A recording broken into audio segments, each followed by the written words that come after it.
I did not do the math, but I took our board down, and we started on August 12th, 2017. So we've been at this a while, haven't we?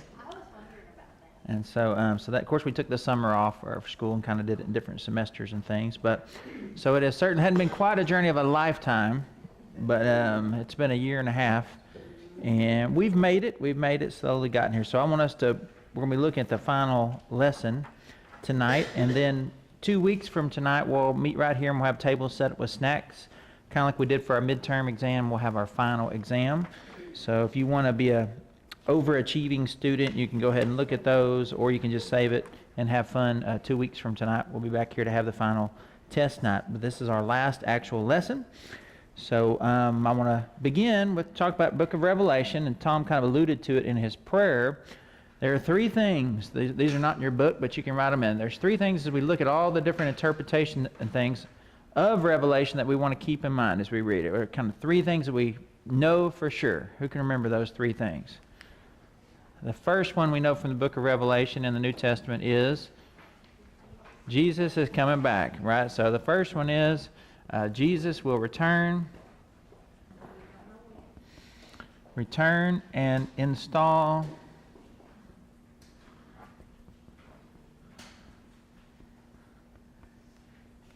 the new righteous kingdom. I'm just putting the new kingdom.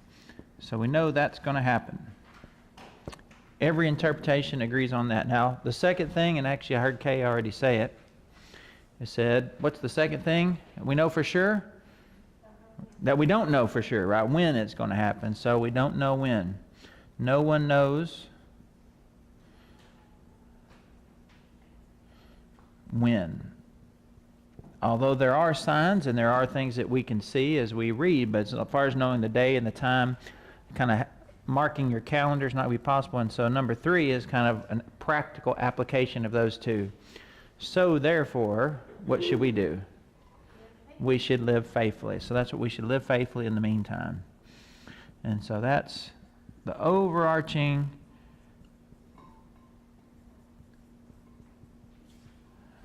sort of umbrella that we should remember. Live faithfully until he returns. And now if you'll look at your chart, did everybody hit one of these charts either last week or tonight? Did anybody come in? Okay. Did you get one of these? It's a supplemental.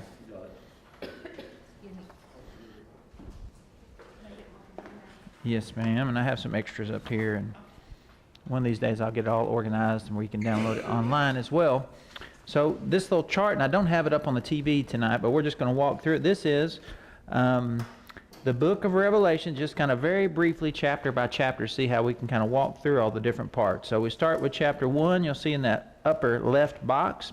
So we begin. The scene is kind of set with John on an island. What's the name of that island? Isle of Patmos. And why was he on the Isle of Patmos? He'd been arrested, right? There was a persecution going on among the Christians. So he was the last apostle who was still living. So he was arrested and he was put on this Isle of Patmos where he was separated from all of his friends and colleagues, and it was a mining camp. We showed some pictures of that. And then while he's there, he has a vision of the Son of Man. And I put this note on my paper. You can put it on yours. Right, Daniel 7 there. And in Daniel 7, that's where that reference is from. We see this very similar, almost the exact same description as Daniel is raptured or lifted into heaven. He has this picture of the throne room of God, and then one appears and comes up to the Ancient of Days who appears as the Son of Man. The Son of Man just means a human being. So it looks like a human being, but it's not like a human being. So we see John having that same terminology, and we're told it's Jesus Christ. Now, what were some of the descriptions of Jesus from that first chapter that you remember? We talked about his hair. What was his hair like? We'll start with the top to bottom. His hair was like white, which we talk means wisdom and judgment. I said his eyes, remember what it said his eyes were like? Like fire. And what do we mean? What do you think he meant by describing them as fire? We talk about judgment, but then also talking about that back then they didn't have electricity, right? So it just is light. So it's the fire. And then it said his face, looking into his face was like looking at something. What you remember what it was like? Like looking into direct sunlight. So that means you can't even look at his face. And then of course it talks about how his legs were, and then it describes also his tongue. What did it say his tongue was like?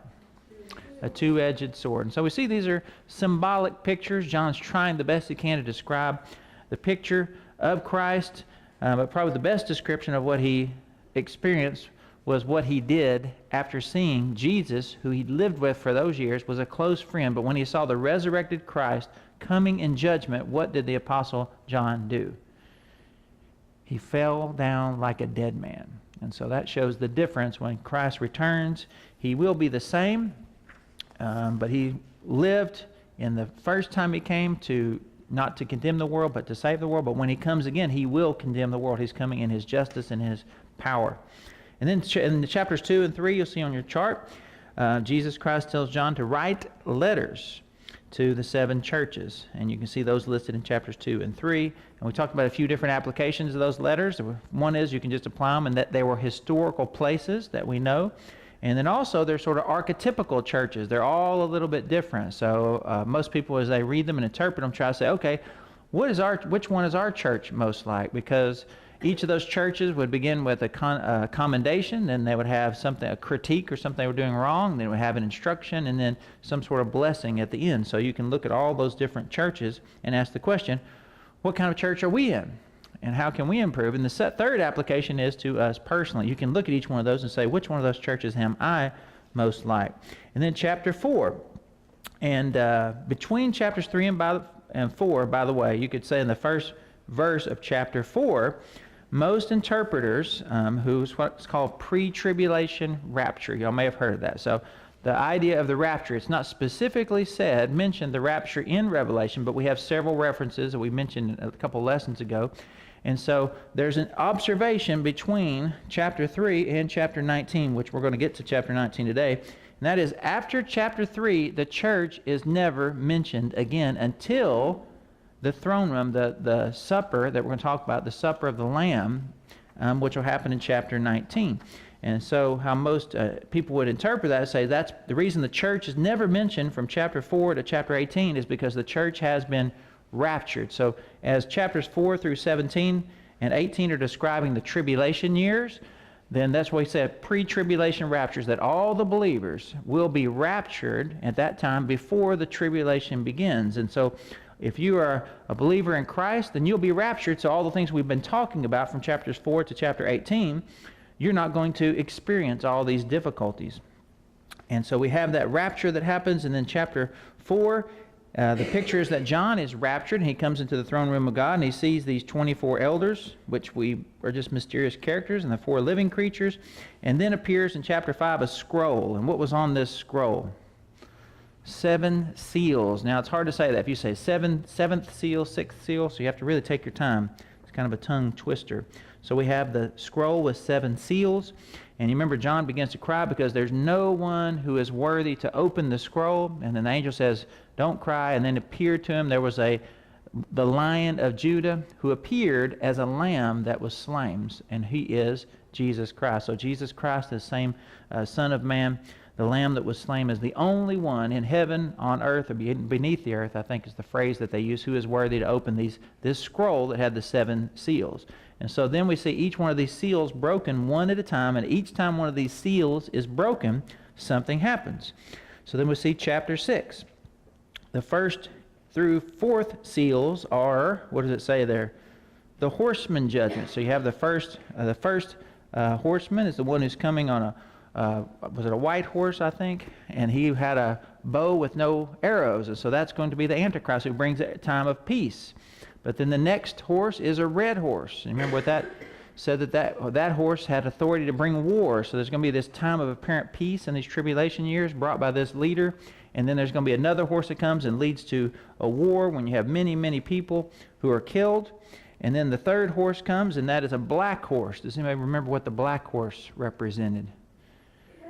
Death or a famine. So after this war, apparently there's going to be famine. So there's going to be a lot of death, but the death is going to be because of the pestilences and the famine and the breakdown in the economic system and so forth.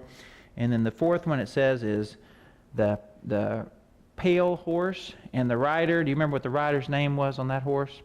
His name was Death, and he was given authority to kill many people.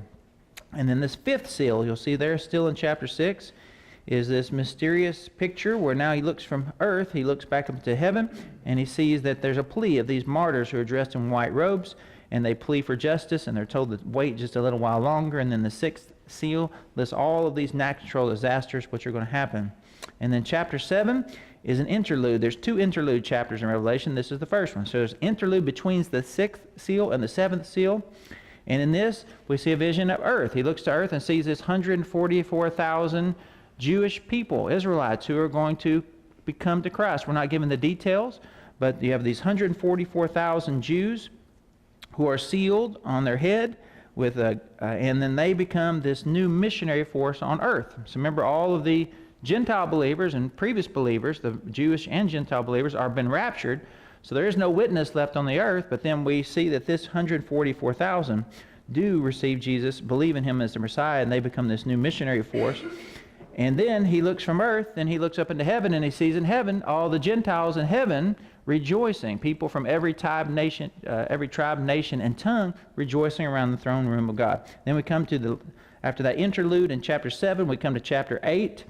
In chapter 8, we have the 7th and final seal. Now, you remember the scroll had 7 seals on it. So when you get to the 7th one, this is how I think about it. They pull the 7th seal. Now they can undo the scroll. Because when the 7th seal is opened, it begins the 7 trumpets and the 7 bowls, or vials as it's called in the King James. So the 7th seal is open, and then inside of that, when they unroll the scroll, you see these 7 trumpets which begin to sound. And you can see there the 1st through 4th trumpets are natural disasters, which bring a lot of death and suffering. The 5th opens the abyss, the bottomless pit, which it's often called, and these demons, these strange creatures, are released on earth and torment people, make people want to die, but they can't die. And then there's 6th trumpet reveals an army. We talked about that, of 2 million people.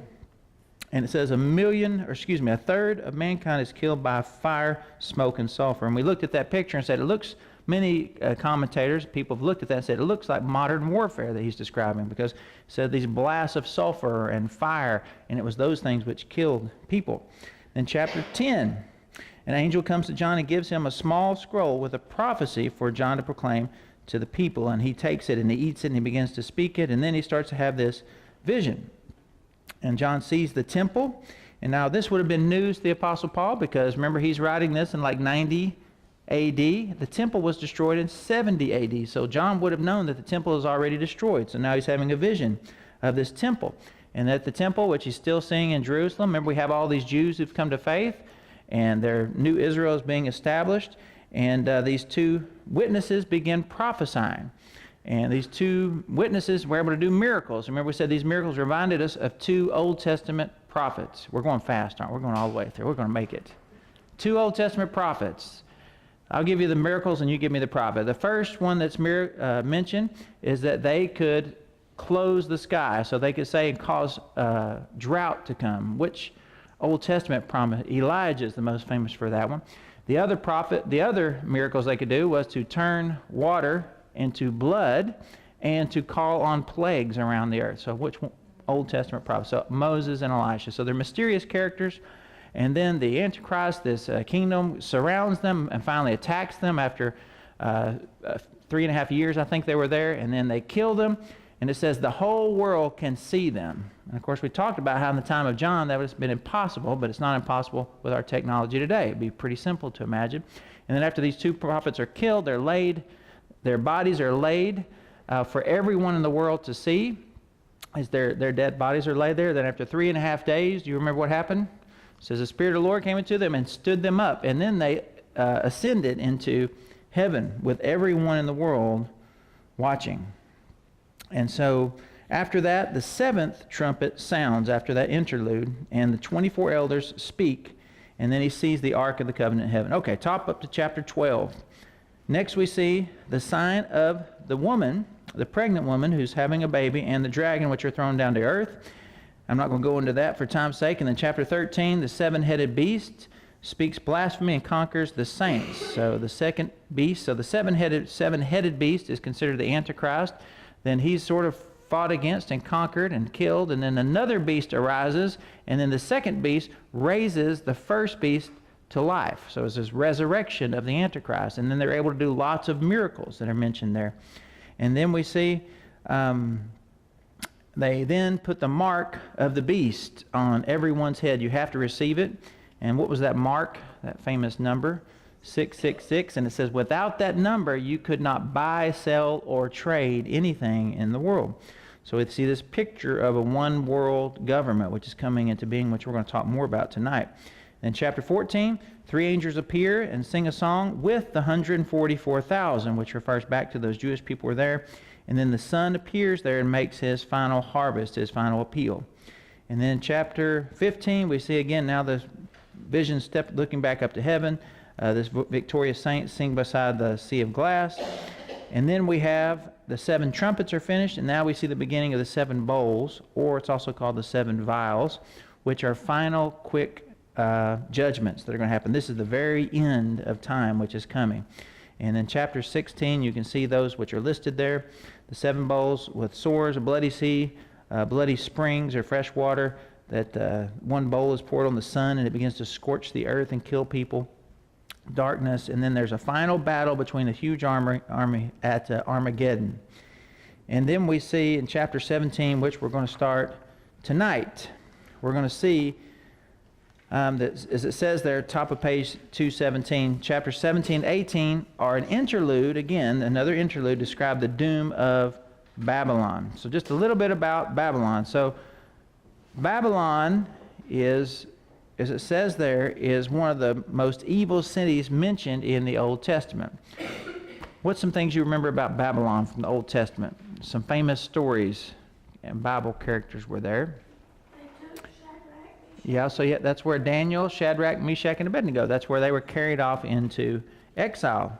And is an evil kingdom, did lots and lots of evil things, and it's often preached against by the Old Testament prophets.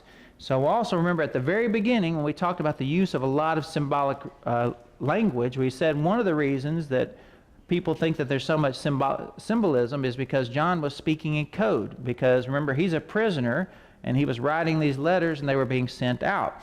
So if you look at this reference, this is mentioned in the first paragraph, 17:9. It doesn't say Rome outright, but it gives you the inclinations. He sort of describes Rome in a roundabout way. So he's talking perhaps about Rome when he uses the name Babylon. But some people also think that he's speaking about this future place as well, which is going to be the center of this one world government, as we're going to see a one world religion as well. And so it's also a tie back to the Tower of Babel. So that's where we're going to see things come almost full circle from the Old Testament. What's the Tower of Babel? Why is it famous?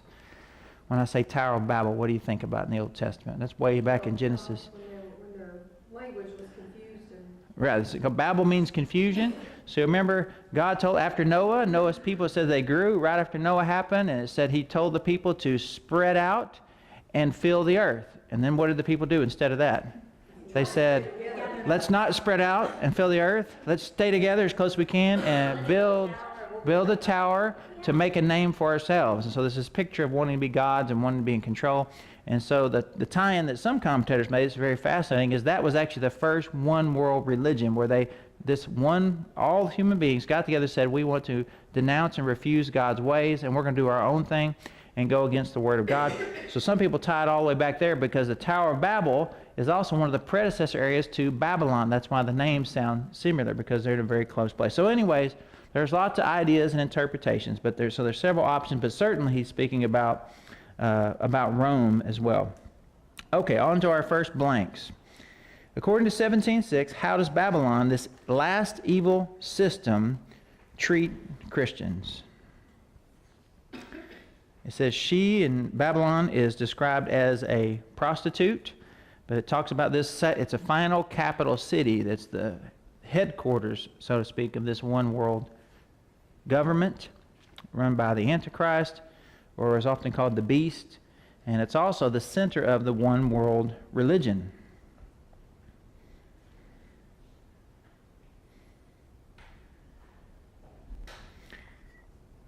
And of course, she is drunk with the blood of saints and with the blood of the martyrs of Jesus. So that gives you an idea about what this one world government was doing, was persecuting Christians. And then it says there, and also chapter 17, verses 12 and 14, the question is asked, what is the fate of this Babylon? 12 through 14 says this, "And the 10 horns that you saw are 10 kings who have not yet received royal power, but they are to receive authority as kings for 1 hour, together with the beast," that is the Antichrist. "These are of one mind, and they hand over their power and authority to the beast." So you have these 10 earthly kings, and they're going to come together. The picture, they're going to hand over all world authority to this Antichrist. And then verse 14 says that they will make war against the Lamb. And who is the Lamb? Jesus Christ. You remember what he looked like? Remember what his tongue was like? Remember that as we read this next phrase.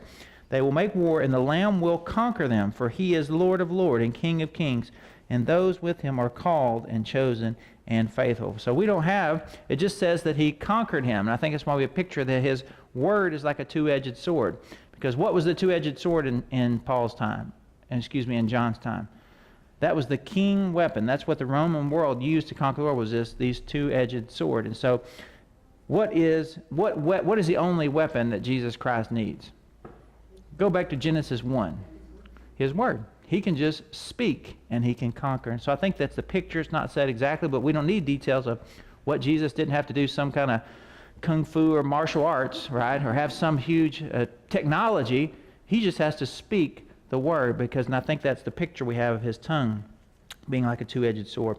All right, then we move on to chapter 18, which is going to give more details. 17 kind of gives a summary, and the three characters.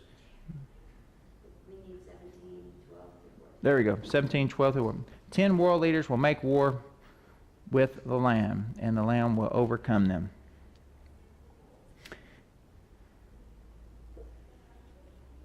And then that's sort of just described in more detail in chapter 18. After they are conquered, and then after they are conquered, we see that the world economy, basically the whole world government system, breaks down. And I'm going to just read a few verses that paint this picture. Chapter 18, verse 9 says this, "And the kings of the earth, who had committed sexual immorality and lived in luxury with her," and of course this is symbolic because she is a city, it's not an actual woman, it's talking about the city of Babylon, "will weep and wail over her when they see the smoke of her burning." So you have this picture of this city just burned up. "They will stand afar off in fear of their torment." And then it says in verse 11, "And the merchants of the earth will weep and mourn for her, since no one buys their cargo anymore." And then it goes on to list all the different types of cargo. And it said in verse 13, "The merchants of these wares who gained wealth from her will stand far off in fear of her torment, weeping and mourning aloud. Alas, alas, for the great city that was clothed in fine linen, in purple and scarlet, adorned in gold, with jewels and with pearls. For in a single hour all this wealth has been laid waste." So how long did it take Jesus to destroy this great city? Less than an hour, right? So didn't take him very long. So flip over now to page 218, and we'll briefly walk through number 19. Chapter 19. Now in chapter 19, if you look at that, the first two words say "after this." And as we've said several times in this study, whenever we see "after this" in Revelation, the picture is he's been looking at a vision, and then this vision finishes, and then after this, it's like he's starting a new vision. So in chapter 19, he's going to turn from looking at these events that are happening on the earth. Now he's going to look back up into heaven and see some things that happen in heaven.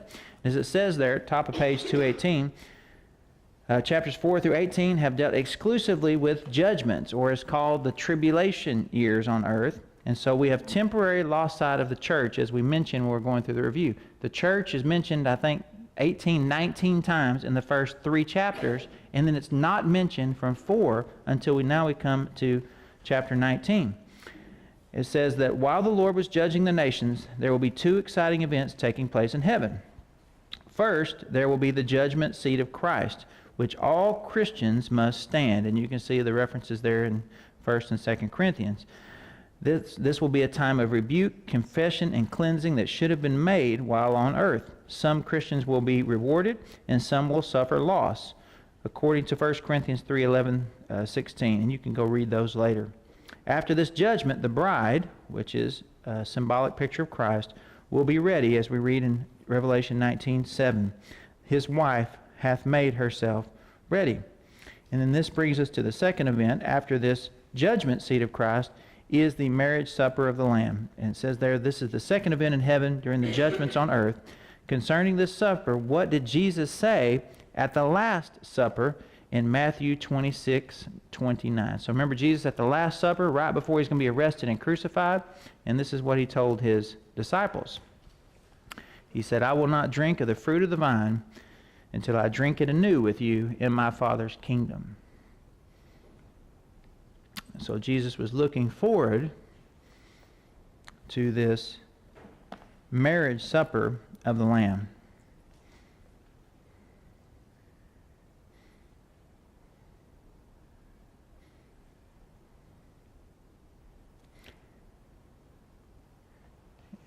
And then now he's going to switch back and look down towards earth in the second part after we see the marriage supper of the Lamb.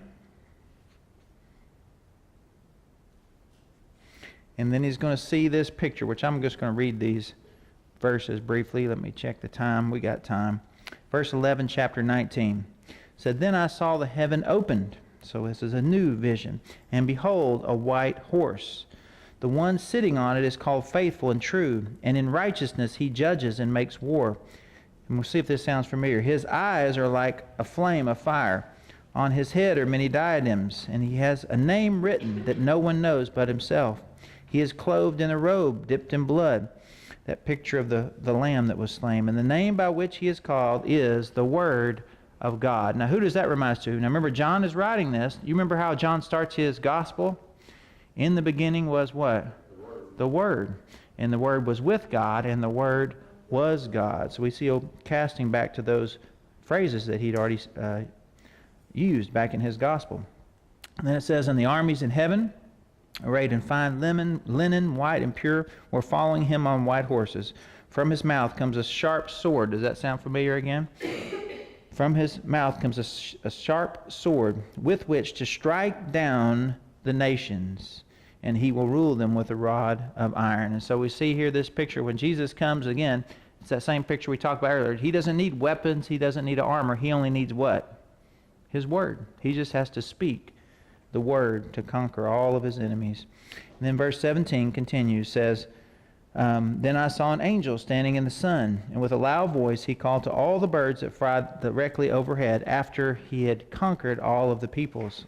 It says, Come, gather for the great supper of God, to eat the flesh of kings, the flesh of captains, the flesh of mighty men, the flesh of horses and their riders, and the flesh of all men, both free and slave, both small and great. So the picture is Jesus comes in with his Word, and the picture that's used is he cuts them down. From the largest to the smallest, the greatest, the smallest, the richest, the poor, every person who rejects him, with his Word, he cuts them down. And we have this really graphic picture where an angel encourages all the birds, the carnivores and buzzards, everything, to go feast on the flesh of all those who've rejected him. And then it says in verse 19, which is where we're at now, it says, And I saw the beast and the kings of the earth with their armies gathered round to make war against him who was sitting on his horse and against the army. And the beast, that is the Antichrist, was captured, and with it the false prophet, which was that second beast which had raised him and pointed toward him, who was in its presence, and had done signs by which he had deceived those who had received the mark of the beast and those who worship his enemies. These two were thrown alive into the lake of fire that burns with sulfur, and the rest were slain by the sword that came from the mouth of him who was sitting on the horse. And all the birds were gorging on their flesh. And that brings us to a very sad in some sense, but a necessary. We always talk, and when we read this verse, as human beings, we often talk about our rights, and we talk about justice. You hear that's a common word we hear now. When God's justice comes, this is what it's going to look like. Do you want to be around when God's justice comes to earth? I don't. I want to have been raptured and carried away. I want to receive God's grace and not his justice. This is what justice looks when we get what we deserve for our actions. All right, then we look at now chapter 20. The beast and the prophet, as it says there at the bottom, have been defeated, been cast into hell. And now in chapter 20, Satan is cast into the bottomless pit, but not for his final judgment. So now we're going to see this mention of a millennium. And what does a millennium mean? I'll give you the answer up there. A millennium means 1,000 or 1,000 years. And this is all we have here. That's in about 10 verses. But the picture we have here is that Satan is going to be thrown into the bottomless pit. He's going to be trapped there. He's not going to be able to roam the earth for 1,000 years. And then Christ will come and reign on earth for 1,000 years. And that same picture we even have from the Old Testament, that the lion will lay down with the lamb. So even animals will live at peace.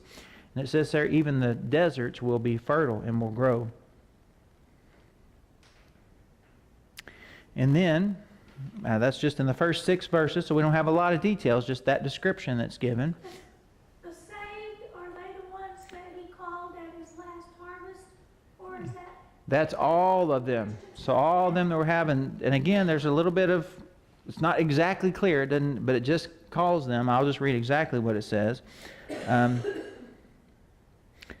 Says, then I saw the thrones, and seated on them were those to whom the authority to judge was committed. And I saw the souls of those who had been beheaded for their testimony of Jesus and for the word of God, and those who had not worshipped the beast or his image. They came to life and reigned with Christ for 1,000 years. The rest of the dead did not come to life until the 1,000 years were ended. This is the first resurrection. That's what it says. So now there are different ideas. I'm going to go to the different, but the picture is there's some people are going to be resurrected and reigned with Christ, and then some people, though, will actually remain in heaven in this state where they're waiting for the new heavens and earth to be built, which is what's going to happen after the end of the 1,000 years. The new heavens and the earth are going to be created, the new Jerusalem is going to descend, and at that time there will be the complete resurrection of everyone. And as it says there, blessed and holy is the one who shares in the first resurrection. Over such the second death has no power. And remember, the second death, there are 2 deaths mentioned in the Bible. The word death simply means separation. The first death is when your soul is separated from your body. Everyone will experience the first death, but it says they will not experience the second death. The second death refers to the separation of your soul, your spirit from God, which is being cast in hell. So Christians will experience the first death, but will not experience that second death, which is mentioned there. Then at the end of the 1,000 years, in verse 7, says Satan will be released from this prison. And again, we don't have a lot of detail, but somehow he's able to come out, and he's again allowed to deceive. So Christ has been reigning for 1,000 years. And of course, in that 1,000 years, there's more people. I guess people have had babies. There are new generations that rose. And when Satan comes up, he's able to deceive even more people, even with Christ reigning on earth. But that shouldn't seem too impossible, because what happened when last time was Jesus was here? Most people reject him. So even though he's installed, even though he's made a perfect, peaceful place here on earth, there will still be some who will reject him. And they're given this strange name, Gog and Magog. We don't really know what that is. And then Satan gathers them together for a final battle. And there's not just a few people. It says that their number is like the sand of the sea. So again, we have this rebellion against Christ. It's the final rebellion. And they marched up over to the broad plain of the earth and surrounded the camp of the saints and the beloved city, which is presumed to be Jerusalem. But fire came down from heaven and consumed them. And then the devil who had deceived them was thrown into the lake of fire and sulfur, where the beast and the false prophet were, and they will be tormented day and night forever. So that is the final conquering of Christ, which is going to happen after that millennium season. What did I say? Of Satan, yes. Final conquering of Satan.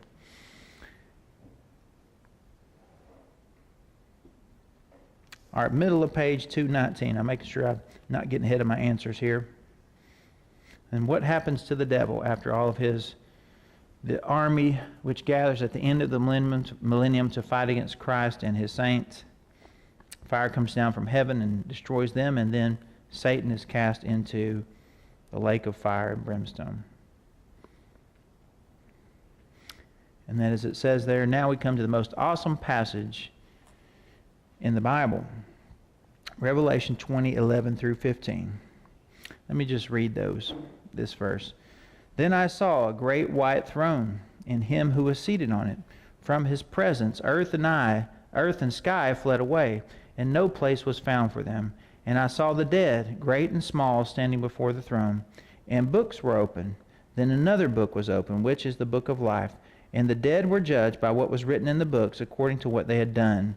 And the sea gave up the dead who were in it. Death and Hades gave up the dead who were in them, and they were judged, each one of them, according to what they had done. Then death and Hades were thrown into the lake of fire. There's not going to be any more death. There will be no more hell. All this, and again, this is still symbolic. It's difficult to know what it means, but there will be no more death as we enter eternity. And then here's the phrase, if anyone's name was not found written in the book of life, he was thrown into the lake of fire. So this is the great white throne judgment. This is every person who has ever lived will stand before Christ, believers and non-believers. So imagine this, your life is going to be read out before everyone. That's the first books are open. That's the image that's given here. And what's going to be the clear understanding of everyone there? Who deserves to go to heaven based on their works? No one. And then when they've read out and it's clear to everyone here, everyone knows none of us deserve to go to heaven, then they will open the book of life. And all those whose names book of life will be allowed to enter into eternity. And anyone's name who was not found written in the book of life was given God's final justice. They were thrown into the lake of fire. And then verse 21. Let me give you an answer here, sorry. But I think the picture is that everyone's going to be judged, and then the separation of the goats from the sheep, the goats being those who rejected Christ, whose name's not in the book of life, and the sheep being those whose name was in the book of life. And then it also, as it's mentioned here, there's the idea that there are actually degrees of punishment. People will be judged and punished according to their knowledge and wickedness for their deeds. The things that are here, we say, what do we know that's clear? And I think it's what we could say to wrap up time. Everyone will be judged for their deeds, and there will be a separation of the lost from the rest. And then Christians will have the second judgment, whether it happened one group before and one after, I don't know. That's what the confusing part is, because the chronology is given twice. And then even Christians, though, will be judged or rewarded. Your place in heaven or the rewards you have in heaven are based also on your actions. And so there's this judgment that happens too. The first one, which is the white throne judgment, which is the separation of the lost from the saved. And then the second judgment is when the saved are rewarded in that. But the chronology is a little bit off because, anyways, for time's sake, kind of what John, it's confusing, which we've seen a lot of those symbolism. And I think we'll get on the other side of it and we'll go, oh, now I get it. It all makes sense. But there will be two judgments. We can say that for sure. There is the white throne judgment, and then there's the bema seat of Christ judgment as well. We'll be judged. Okay, let's wrap it up here. And then, because here's what happens. Most of us think of heaven as the end. Heaven's not the end. So like if you die right now, you go to heaven. Heaven is a waiting place where people will be, the throne room of God, so to speak, until something happens. And what is going to happen to the heaven and earth that we lived on now? They shall be burned up or dissolved. What does that mean? There'll just be no more. And then in that place, what is God going to do? He's going to create a new heavens and a new earth.